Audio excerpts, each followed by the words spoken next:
जय श्री ओम नमः सिद्धेभ्यः नमो अरहन्ताणं नमो सिद्धाणं नमो आयर्याणं नमो वज्रायाणं नमो लोहे सवसावूढम् मंगलम भगवान वीरो मंगलम गौतमो गणी मंगलम कुंद कुंदाद्यो जैन धर्मोस्तु मंगलम सर्वमंगल मांगल्यम सर्वकल्याणकारकम् प्रधानं सर्वधर्माणां जैनं जयतु शासनं जैनं जयतु शासनं जैनं जयतु शासनम्। श्रीमान्निभस्वत्रैतुङ्गशालं जगद्गृहं बोधमया प्रदीप समन्वितोद्योतयते यदीयो भवन्तु ते तीर्थंकराश्रयेण।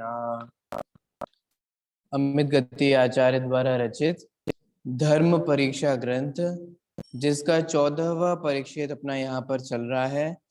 और मनोवेग अपने मित्र पवन वेग को यथार्थ स्थिति को समझाने के लिए पाटलिपुत्र नगर में आते हैं और तापसी का वेश धारण करते हैं, एक साधु का वेश धारण करते हैं। और उस वेश को धारण करने के बाद बेरी को बजा करके सभी ब्राह्मणों को एकत्रित करते हुए वे ब्राह्मण उनसे पूछते हैं कि आप कौन है, कहाँ से आए हैं, अपना वृत्त सुनाइएगा। अपनी कहानी सुनाने के फल स्वरूप वहां अपने 12 वर्ष में गर्भ की कथा सुनाते हैं, जहां मनोवेग उस कहानी के अनुसार 12 वर्ष तक अपनी माँ के गर्भ में रहे। उनकी माँ का गर्भ वर के भागने से, है ना, मंडप में जब शादी हो रही थी और भागा दौड़ी हो रही थी, तो उस भागा दौड़ी में वर भी भाग गया जब, तो थोड़ा सा धक्का लगने से तापस की जो माँ है, तापसी की जो माँ है, वो गर्भवती हो जाती हैं। तापसी लोगों से पता चलता है कि 12 वर्ष तक दुर्भिक्ष पड़ने वाला है, तो फिर वो 12 वर्ष तक अपने माँ के गर्भ में ही रहता है। ठीक है, जब दुर्भिक्ष सुभिक्ष में परिवर्तित हो जाता है, तब वे आकर के वहां पर वापस वे जन्म लेते हैं। और सब उनके, जब वे जन्म लेते हैं तो उनके चारों तरफ भस्म लगी होती है, वो चूल्हे की तरफ गिरते हैं और प्लेट लेकर के, बर्तन लेकर के अपनी माँ से भोजन मांगते हैं। बड़ा आश्चर्य लगता है कि नवजात शिशु माँ से यह भोजन मांगता है ना। तो वे तापस लोगों से बात पूछते हैं कि भैया ये सब क्या है, कैसे है। तो कहते हैं ये बहुत बेकार जीव है, तुम्हारे लिए बिल्कुल भी लाभदायक नहीं होने वाला है, इसको घर से निकाल दो। तो माँ अपने पुत्र को घर से निकाल देती है। भस्म लगा करके वे तापस आश्रम में जाते हैं, वहां तपश्चर्या करते हैं और घूमते घूमते घूमते घूमते तीर्थ यात्रा करते हुए वे पाटलिपुत्र नगर में आते हैं। जब ये अपना पूरा वृतांत वे सुनाते हैं, तो वे ब्राह्मण लोग कहते हैं कि भाई तुम तो बहुत ही झूठ बोलते हो, हमने झूठ बोलने वाले बहुत सारे लोग देखे हैं, लेकिन ऐसा लगता है कि तुम तो उन सबको फेल कर दोगे। लगता है कि सारे झूठ बोलने के जो परमाणु हैं उनको इकट्ठा करके तुम्हें बनाया गया है, ऐसा झूठ क्यों बोलते हो। तो मनोवेग, जो कि एक तापस के वेश में है, वो ये कहता है कि अरे भाई, आपको मेरा कहना ये झूठ लग रहा है, लेकिन आपके ही वेदों में, आपके ही पुराणों में जो इस प्रकार के कथन है, उनके आप विचार नहीं करते, है ना। फिर यहाँ कल हमने एक बात और देखी थी कि अन्य मतावलंबियों में वेद, पुराण, है ना, इन सब की परीक्षा करना या इनमें युक्ति लगाने के लिए मना किया है। और यहाँ तक कि जो इसमें तर्क वितर्क करे, युक्ति लगाए, उसे ब्रह्म हत्या का पाप जैसी वाली बात भी कही है। अमित गति आचार्य मन की बात को पकड़ते हुए कहते हैं कि ये जो तुमने ये बात कही है ना, ये इसलिए कही है क्योंकि जहां दोष होता है वहां युक्ति का प्रवेश नहीं किए मना कर दिया जाता है, युक्ति को लगाने से मना कर दिया जाता है। और जहां दोष नहीं होता वो व्यक्ति स्वयं कहता है कि आप परीक्षा कर लो भैया, अच्छे से देख के ले लो। और जहां कोई नकली माल होता है वहां पर के परीक्षा करने नहीं दिया जाता। चलिए अब यहाँ इतना हमने चर्चा हो गई थी हमारी, आगे बढ़ते हैं हम। पेज नंबर 125, 14वां परिच्छेद, नीचे से दूसरा पैराग्राफ।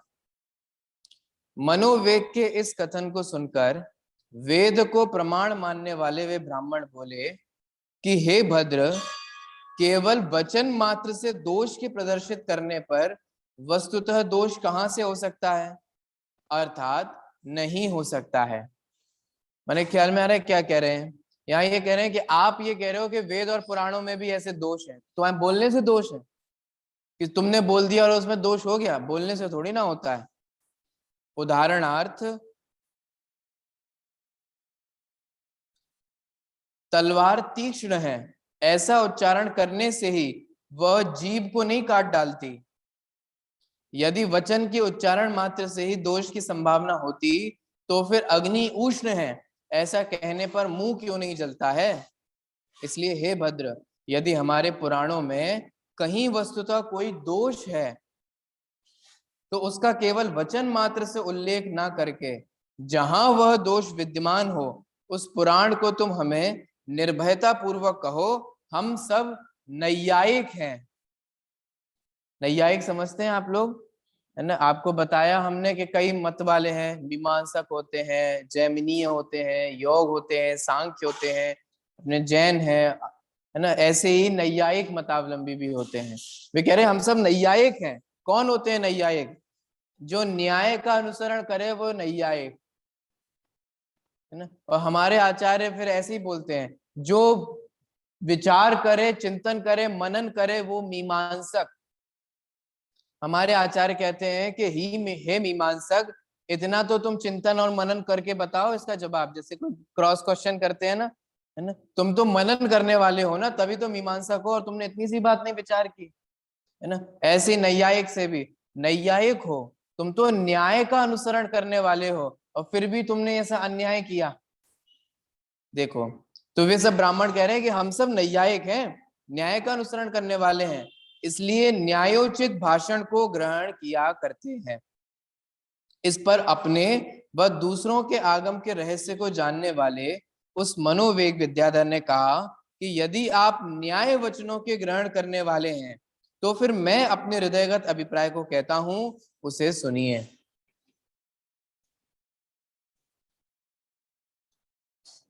देखिए पेज नंबर 126 पर भागीरथी, गांधारी एवं अभिमन्यु के प्रसंग। भागीरथी नाम की दो स्त्रियां एक स्थान पर सोई हुई थी। इसके उनके गर्भाधान होकर प्रसिद्ध भागीरथ नाम का पुत्र उत्पन्न हुआ।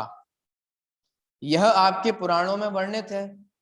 यदि स्त्री के स्पर्श मात्र से अन्य स्त्री के गर्भ स्थिति हो सकती है तो फिर मेरी माता के पुरुष के स्पर्श से गर्भ स्थिति क्यों नहीं हो सकती, यह आप ही बतलाएं। ख्याल में आ रहा है? ये उनकी यहाँ की कहानी है। जब एक स्त्री दूसरी स्त्री को स्पर्श करने मात्र से ही आप कह रहे हैं कि वो गर्भवती हो गई और भागीरथ नाम का पुत्र हुआ, तो फिर आप हमें ये बताओ कि हमारे एक पुरुष ने स्त्री को टच किया तो उससे क्यों नहीं हो सकता। धृतराष्ट्र के लिए गांधारी 2 मास में ही, धृतराष्ट्र के लिए गांधारी 2 मास में दी जाने वाली थी, सो उसे देने के पूर्व ही वह रजस्वला हो गई। तब उसने चौथे दिन स्नान करके पनस वृक्ष का आलिंगन किया। इसके उसके अतिशय भार से संयुक्त गर्भ रह गया, वह पेट बढ़ने लगा।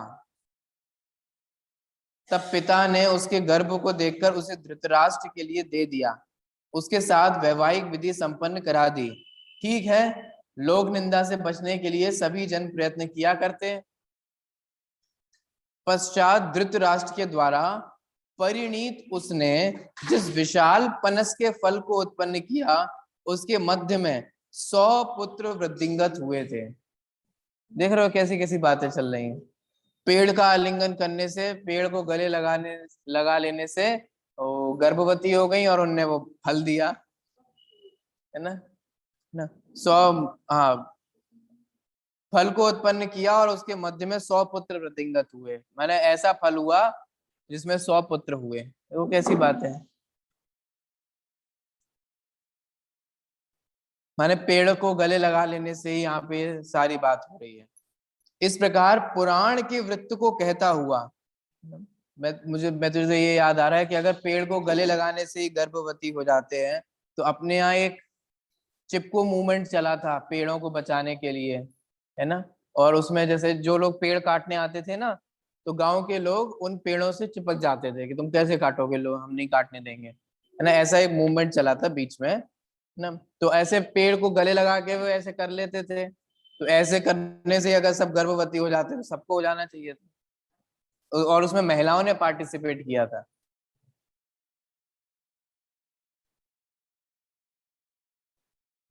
इस प्रकार पुराण के वृत्त को कहता हुआ मनोवेग विद्याधर बोला कि हे विप्रो, क्या आपके पुराण में इस प्रकार का वृत्त है कि नहीं है।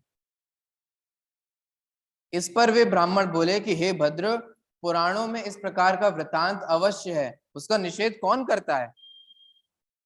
उनके इस उत्तर को सुनकर मनोवेग ने कहा कि जब पनस के साथ आलिंगन होने पर पुत्र हुए, यह सत्य है, तब पुरुष के स्पर्श से पुत्र की उत्पत्ति को असत्य कैसे कहा जा सकता है। माने आप मेरी उत्पत्ति पे शंका उठा रहे हो, है ना।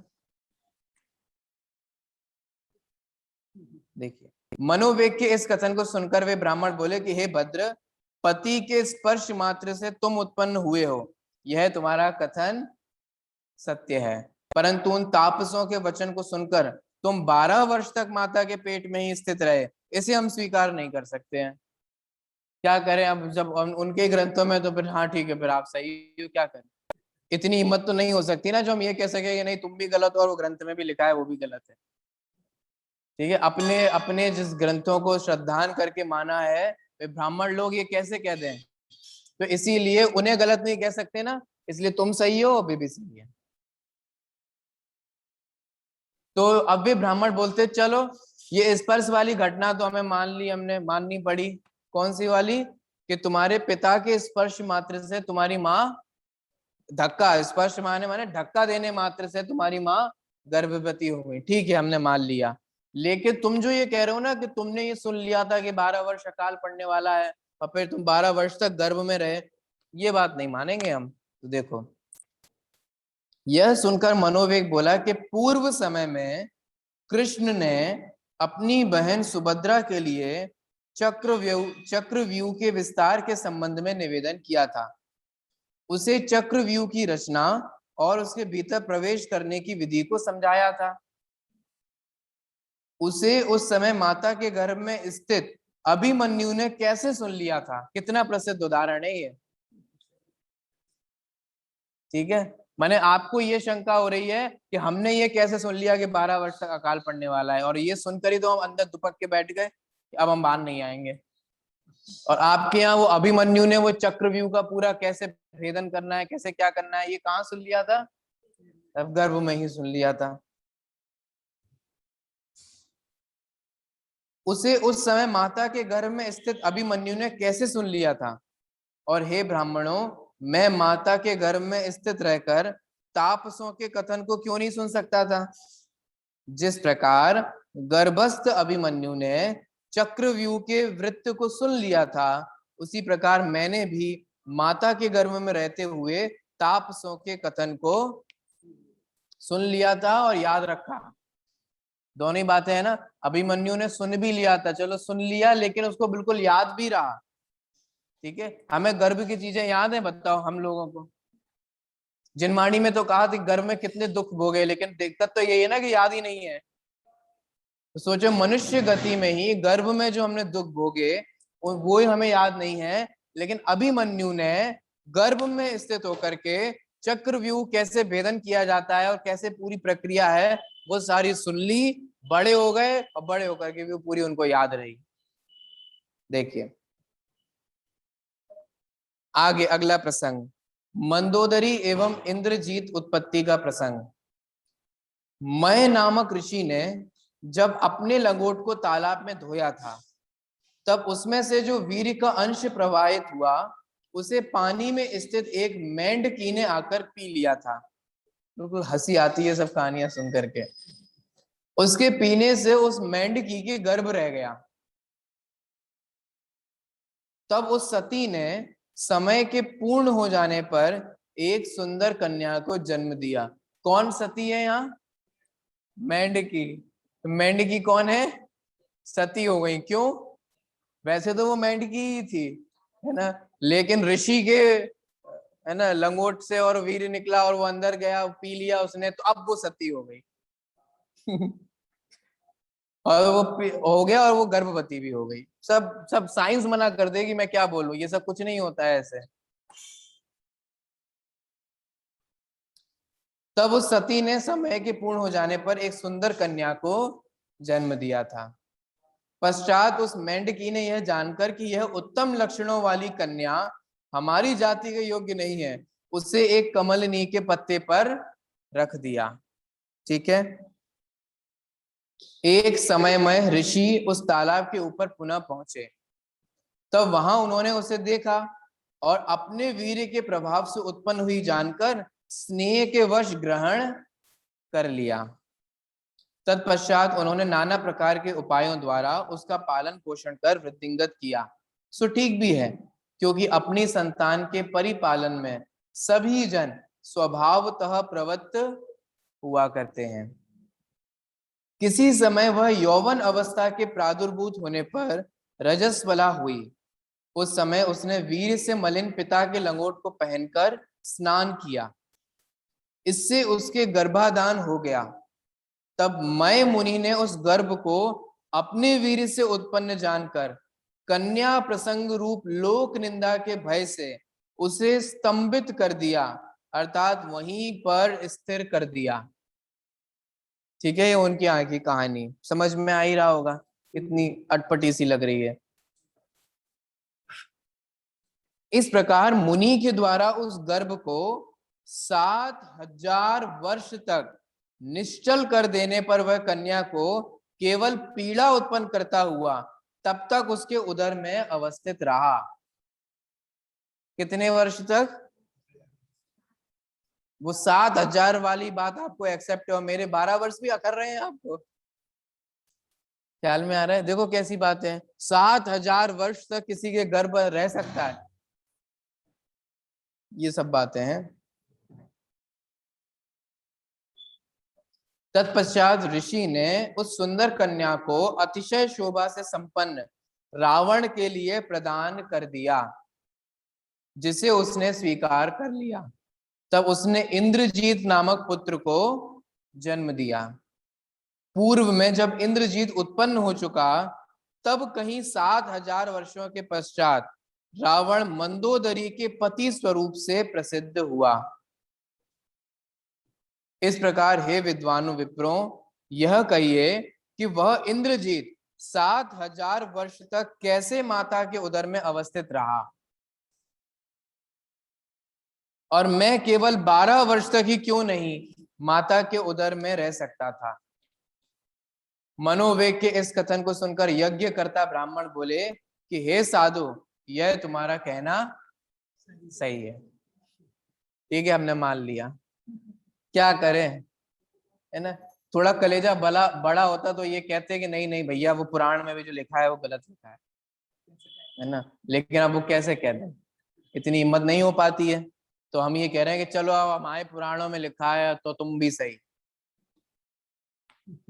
मनोवेग के इस कथन को सुनकर यज्ञकर्ता ब्राह्मण बोले कि हे साधु, यह तुम्हारा कहना सत्य है, परंतु यह कहो कि उत्पन्न होते ही तुमने तप को कैसे ग्रहण कर लिया।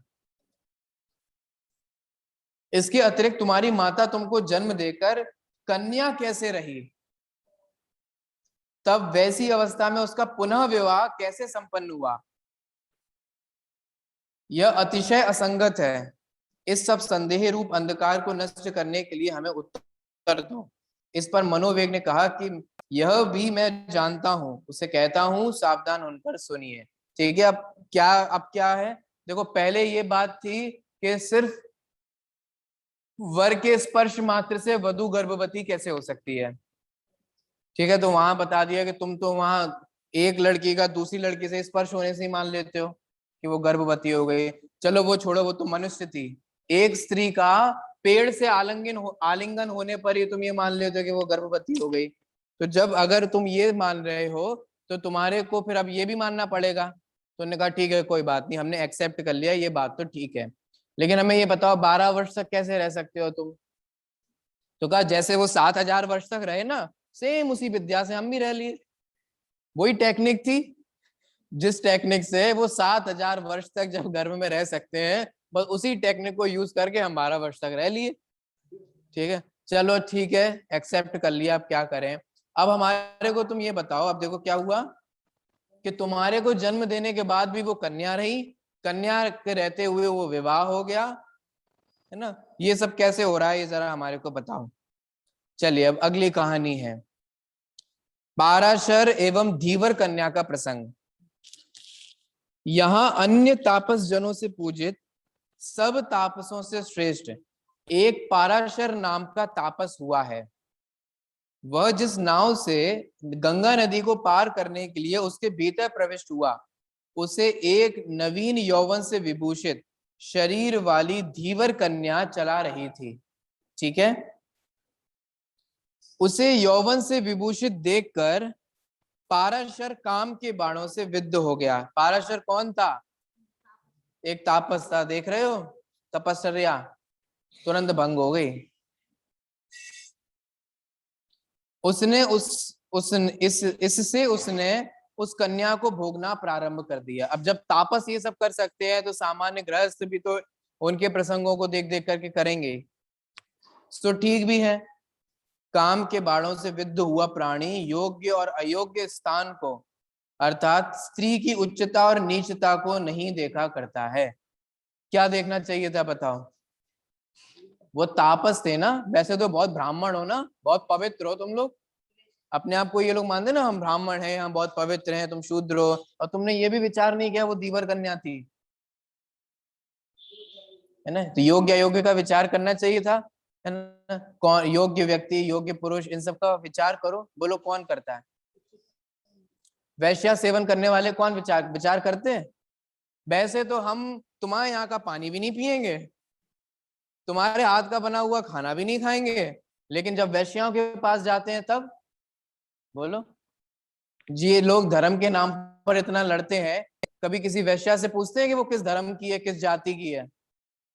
सोचो, विचार करके देखें।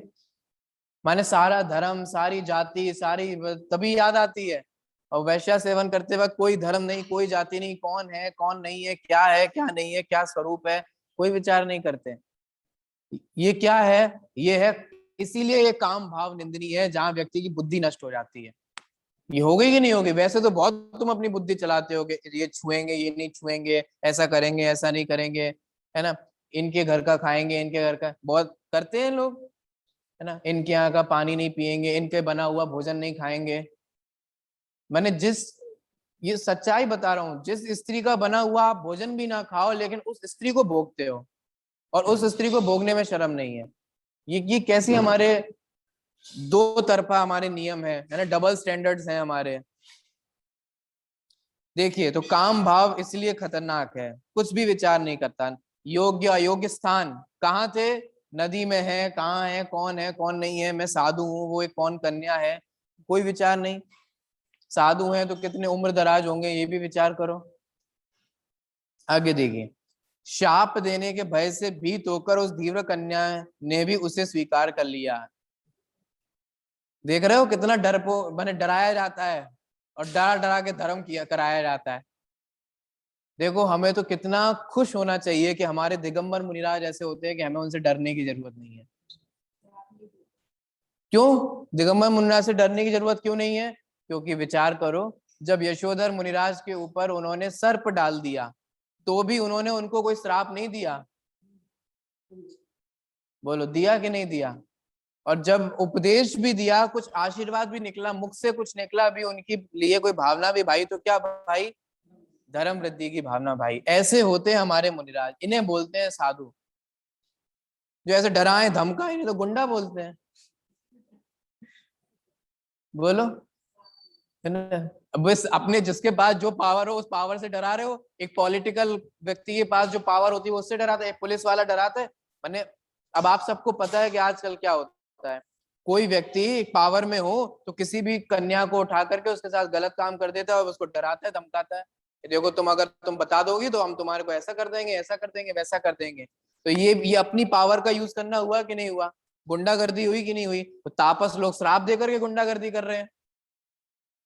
जिसके पास जो पावर है वो उस पुलिस के पास जो पावर है वो पुलिस अपने पावर से कर रही है, पॉलिटिक्स लोगों के पास है वो अपने पावर से कर रही है, जिसके पास पैसे की पावर है वो पैसे की पावर से कर रहा है। तुम्हारे पास श्राप देने के, तुम श्राप देने से डरा रहे हो लोगों को। तो मेरी नजर में तो ये गुंडागर्दी है। देखो, तो शाप देने के भय से भीत होकर के उस धीवर कन्या ने भी उसे स्वीकार कर लिया। सो ठीक है, क्योंकि सभी प्राण, मैं वैसे बता चुका हूं लेकिन आप लोग जान, ये सो ठीक है मतलब ये मत समझना कि आचार्य कह रहे हैं कि हाँ ठीक है ऐसा कर लेना, है ना? सो ठीक है माने जगत का स्वरूप देख करके कहते हैं कि हाँ भैया ऐसा ही है, क्या करें, जगत का स्वरूप ही यही है, सो ठीक है ना? मिथ्यात्व दशा में कोई कुछ कर रहा है तो हम क्या करें बताओ? मिथ्यात्व दशा का स्वरूप ही ऐसा ही है ना? मिथ्यात्व दशा में व्यक्ति क्या क्या नहीं करता, सो ठीक ही है। ऐसा वाला ठीक है, करने योग्य ठीक वाला नहीं। चलिए, सो ठीक है, क्योंकि सभी प्राणी अयोग्य कार्य करके भी प्राणों की रक्षा किया करते हैं। उस समय पाराशर ऋषि ने वहां तप के प्रभाव से दिन को रात्रि में परिणत कर दिया। ठीक है, तो ठीक भी है, क्योंकि सामग्री के बिना कोई भी कार्य सिद्ध नहीं होता है। संभोग के पश्चात उन दोनों के व्यास पुत्र उत्पन्न हुआ। कितने बड़े ऋषि हैं? व्यास।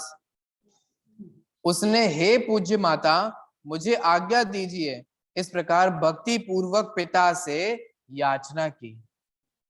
ठीक है, इस पर पिता पाराशर ने संतुष्ट होकर उसे, हे वत्स, तुम पवित्र तप का आचरण करते हुए यहीं पर स्थित रहो, इस प्रकार की आज्ञा दी। फिर पाराशर ऋषि उस धीवर कन्या को अपनी सुगंधि से दिगमंडल को व्याप्त करने वाली योजन गंधा नाम की कुमारी करके अपने योग्य आश्रम को चले गए।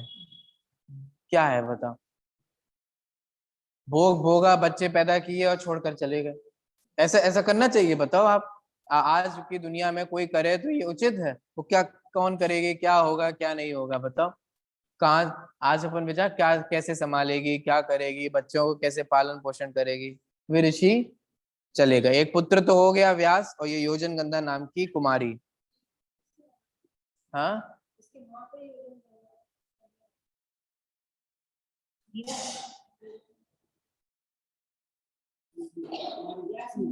हाँ, क्योंकि ये कुमारी की कहानी है, बिल्कुल सही है। तो क्या किया उन्होंने?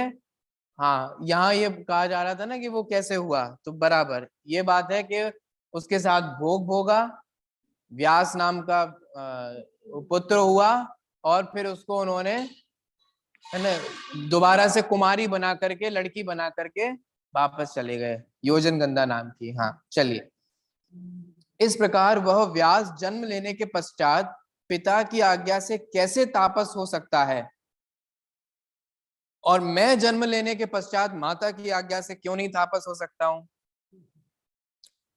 इस पर आप लोग विचार करें जरा। इसी प्रकार व्यास पुत्र के उत्पन्न होने पर भी वह धीवर की पुत्री तो कन्या रह सकती है, और मेरी माता मेरे उत्पन्न होने पर कन्या नहीं रह सकती है। यह पक्षपात को छोड़कर और दूसरा क्या हो सकता है बताओ? यह केवल पक्षपात ही है। सूर्य के संयोग से पुत्र के उत्पन्न हो जाने पर भी जब कुंती फिर से कन्या बनी रही, तब मेरे उत्पन्न होने पर मेरी माता क्यों नहीं कन्या रह सकती है? यह महाजनों को अंतःकरण से विचार करना चाहिए। ठीक है, ये सब कहानियां हैं। आगे देखिए, अगला, उद्दालक एवं चंद्रमती का प्रसंग। महान तपस्वी व सर्व जनों में सुप्रसिद्ध उद्दालक ऋषि का जो वीर स्वप्न में स्खलित हो गया था, उसे लेकर उन्होंने गंगा नदी में कमल पत्र के ऊपर अवस्थित कर दिया। उधर गुणों की राजधानी स्वरूप उनकी केंद्रभूत व चंद्रमती नाम से प्रसिद्ध रघु राजा की कुमारी पुत्री रजस्वला होने पर स्नान के लिए अपनी सखियों के साथ गंगा नदी पर गई। वह वहां जाती हुई ऐसी सुशोभित हो रही थी जैसे मानो देवियों के साथ देवी ही जा रही हो। वहां पर कुमारी चंद्रमती ने जैसे ही उस कमल को सूंघा, ठीक है, कमल को क्या किया, सिर्फ सूंघा, वैसे ही उसके ऊपर स्थित उद्दालक ऋषि का वह वीर्य उसके उदर के भीतर प्रविष्ट हो गया। इससे जिस प्रकार शुक्ति अर्थात सीप के भीतर जल के प्रविष्ट होने पर उसके गर्भ हो जाता है, उसी प्रकार वह वीर चंद्रमती के समस्त शरीर में प्रविष्ट होकर गतिशील होता हुआ गर्भ के रूप में परिणत हो गया।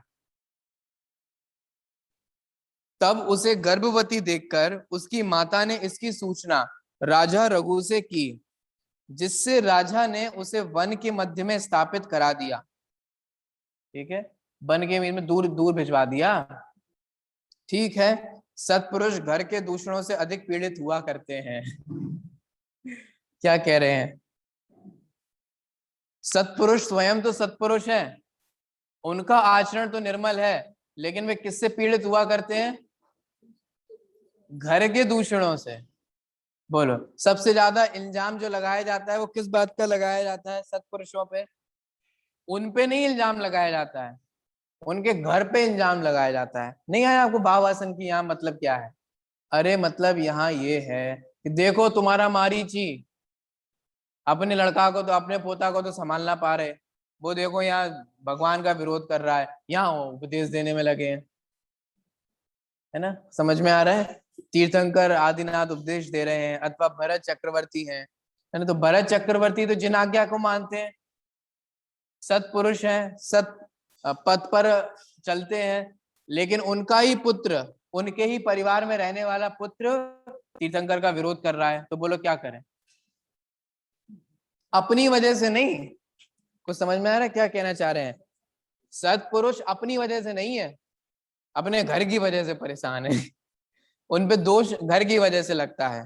ठीक है, तो यहाँ राजा का प्रसंग दिया जा रहा है। राजा तो सही था, लेकिन उसकी बेटी के साथ ऐसा हुआ तो अब वो उसके कारण उसका परेशान हो रहा है। देखिए, जैसे कोई महिला हो, है ना, और वो बहुत धर्म करती, या कोई पुरुष हो वो धर्म करता हो, स्वाध्याय करता हो, और उसकी पत्नी मान लो कदाचित रात में खाती हो, तो बोलो सबसे ज्यादा क्या दूषण लगता है? लगेगा कि नहीं लगेगा? है ना। या अगर वो वैसे तो बड़े पंडित बने फिर रहे हैं, लोगों को बताते फिर रहे हैं, अपने घर में देख लें, अपनी पत्नी को समझा नहीं पा रहे, ऐसे बोलेंगे ही नहीं बोलेंगी दुनिया, है ना। क्या करें बताओ? तो ये है सत्पुरुष घर के दूषणों से अधिक पीड़ित होते हैं। क्या करें बताओ, है ना। या कोई लेडी स्वाध्याय करती हो, धर्म करती हो, बड़ी पंडितानी बनी फिर रही हैं, अपने बच्चा को समझा नहीं पा रही हैं, अपने पति को कह नहीं पा, ऐसे होता है कि नहीं होता है? बोलो।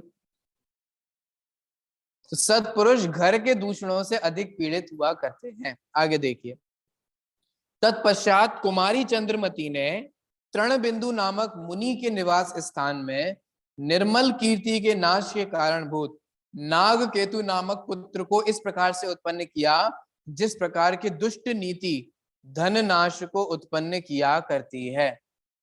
मैंने बिल्कुल जैसे ऐसा लग रहा है कि बिल्कुल सावधान रहने की जरूरत है। जैसे कोविड वायरस कहीं भी हो सकता है ना, कोरोना कहीं भी हो सकता है, ऐसे कहीं भी इनके साधुओं के वीर्य हो सकते हैं। आप छू लोगे, कर लोगे तो गर्भवती हो जाओगे। ये कैसी खतरनाक सी बात है। देखो, ऐसी ऊट पटांग और बिल्कुल किसी को भी ग्रहण नहीं हो ऐसी बातें हैं।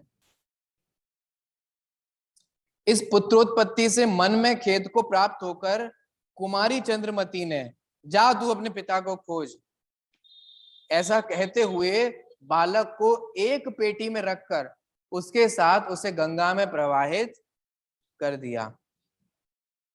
उधर गंगा में तैरती हुई उस पेटी को देखकर उद्दालक मुनि ने उसे उसमें से शीघ्र निकाल लिया तथा अपने निर्मल ज्ञान के द्वारा उसके भीतर अपने ही वीर से उत्पन्न पुत्र को अवस्थित जानकर उसे ग्रहण कर लिया। मैंने डीएनए चेक कर लिया कि हाँ भैया ये हमारा ही है, तो ऐसे जान करके उन्होंने उसको अपना लिया।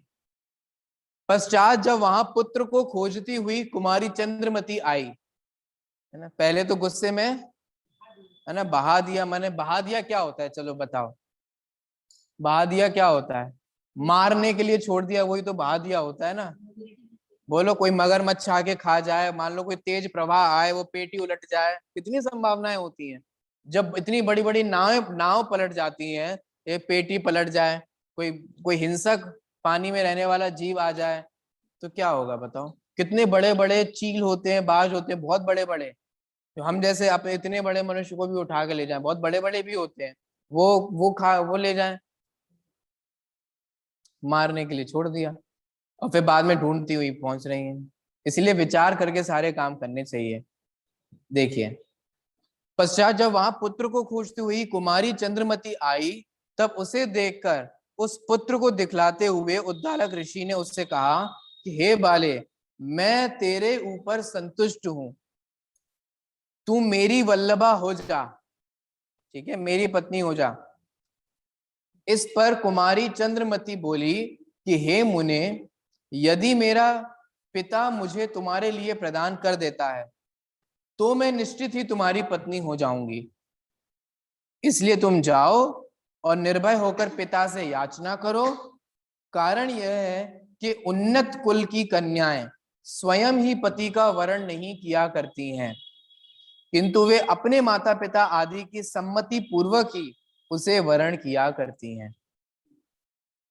तदनुसार अपरिमित ज्ञान वाले उस उद्दालक मुनि ने रघु राजा के पास जाकर उससे चंद्रमती की याचना की। तब उत्तम गुणों से संयुक्त उस युवती को फिर से कन्या बनाकर, ये पूरी कहानी किसके लिए थी, है ना, फिर से कन्या बनाकर आनंद पूर्वक उसके साथ विवाह कर लिया व उसे अपनी प्रियतमा बना लिया। किसने बना लिया, है ना, एक मुनि ने, ऋषि ने। सो ठीक है, हमारे पास तो एक ही कहानी मिलती है, वो कौन से थे, हाँ, मांग नंदी मुनिराज की कहानी मिलती है। यहाँ तो ऐसे कितने के भरे पड़े हैं, कितने सारे प्रसंग मिल जाएंगे आपको, ऋषि हो करके विवाह कर रहे हैं, है ना। नहीं, रहे भी थे बाद में, ऐसे धोखाबाजी थोड़ी नहीं हुई थी, ये हम तो घूम गए, हमें पता नहीं थी, ऐसा क्या, ऐसा कोई धोखाबाजी नहीं थी। वो बाद में रहे भी थे उनके पास, वो घर में आराम से, बिल्कुल घर गृहस्थी में। तो हमारे पास तो एक उदाहरण है, ठीक है, वो तो प्रायश्चित विधि से बाद में शुद्ध भी हुए, सब कुछ हुआ। यहाँ तो उदाहरण ही उदाहरण है। सारे ऋषि भ्रष्ट हो रहे हैं, सारे ही ऋषियों को कन्याएं चाहिए, सारे ऋषि ये सब इसी में लगे हुए हैं। देखिए, इसीलिए कहते हैं बड़ा पद करके नीचे काम करना अच्छी बात नहीं है, नीचा पद लेकर के बड़ा धर्म करना वो अच्छी बात है। इससे अच्छा गृहस्थ होकर के धर्म का पालन करो ना, इधर उधर मुंह ताक रहे हो, इधर उधर ये सब, बोलो ऋषि होकर के ये कार्य करना शोभास्पद है। इसीलिए टोडामल जी ने लिखा, बड़ा पद धारण करके नीचा काम करना ये पाप का कारण है ना। नाम तो हम बड़ा रखें, पद तो हमारा बड़ा हो। ऋषि ये कितना बड़ा पद है, तापसी माने एक होना, ऋषि होना, साधु होना, है ना, और साधु होकर के ऐसे काम करें, है ना। किसी क्या कहें, बीच में खूब हो चुका है, साधु होकर के किसी महिला को बुलाएं रूम में और ये सब करें, 2-4 बार हो चुका कि नहीं हो चुका।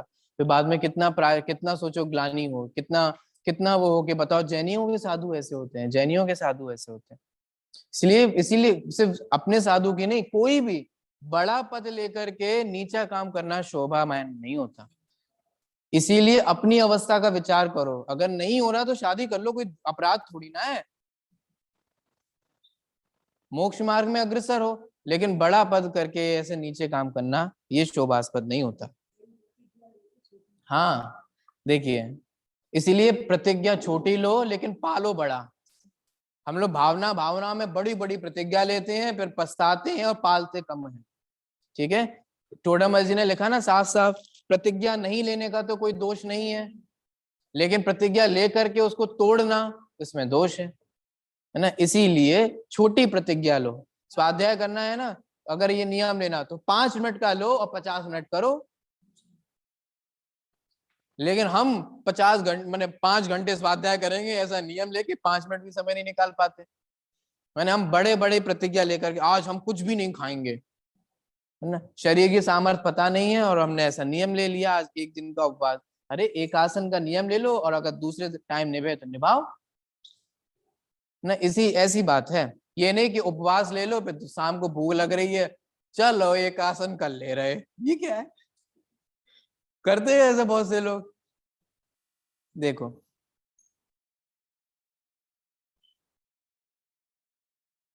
ठीक है, कन्या बनाकर आनंद पूर्वक उसके साथ विवाह कर लिया, वह उसे अपनी प्रियतमा बना लिया। सो ठीक है, जो प्राणी कामदेव के 5 बाणों से विद्ध हुआ है वह भला क्या नहीं करता है। Point to be noted. क्या नहीं करता है बोलो। काम के वशीभूत हुआ प्राणी कुछ भी करने के लिए तैयार होता है, पीछे पीछे आएगा, है ना। देखते हैं कि नहीं देखते हैं, ये इसे अपनी शान मानते हैं, है ना। लड़का के लड़की के पीछे पीछे घूम रहा है, उसे रिझाने की कोशिश कर रहा है, उसे बनाने की कोशिश कर रहा है। ये गुस्सा हो रही तो मना रहे, ऐसा कर रहे तो यहाँ कह रहे बताओ क्या नहीं करता। यहाँ लेके जा रहे, वहां लेके जा रहे, ये सब कर रहे। कामदेव के 5 बाणों से विद्ध हुआ वह भला क्या नहीं करता, है ना। तापसी होकर के ग्रहण किया, पुत्र उत्पन्न हो गया, फिर दोबारा से मायाचारी से उसको कन्या बनाया, कन्या बना करके दोबारा ग्रहण किया। अर्थात वह किसी भी स्त्री को स्वीकार किया करता है। ठीक है, इस प्रकार से यहाँ पर 130 नंबर पेज तक हमारी चर्चा हुई। 14वां परिच्छेद यहाँ पर संपन्न हुआ। 15वें परिच्छेद की चर्चा अपन कल से शुरू करेंगे।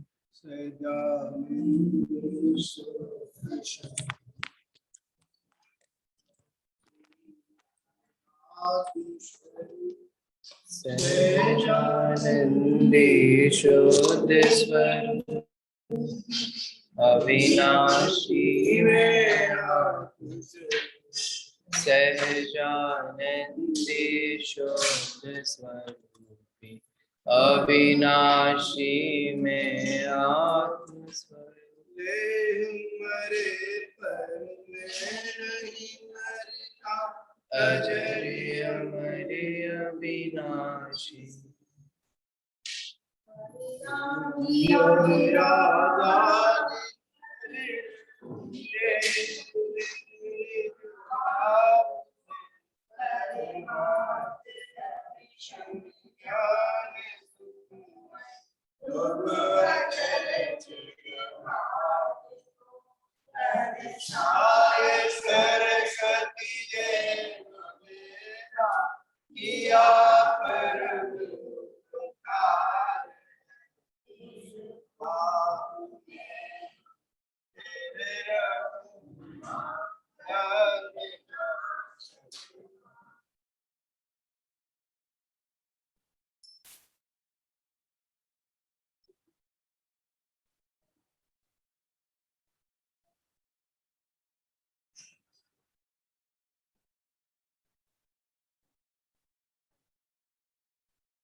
शासन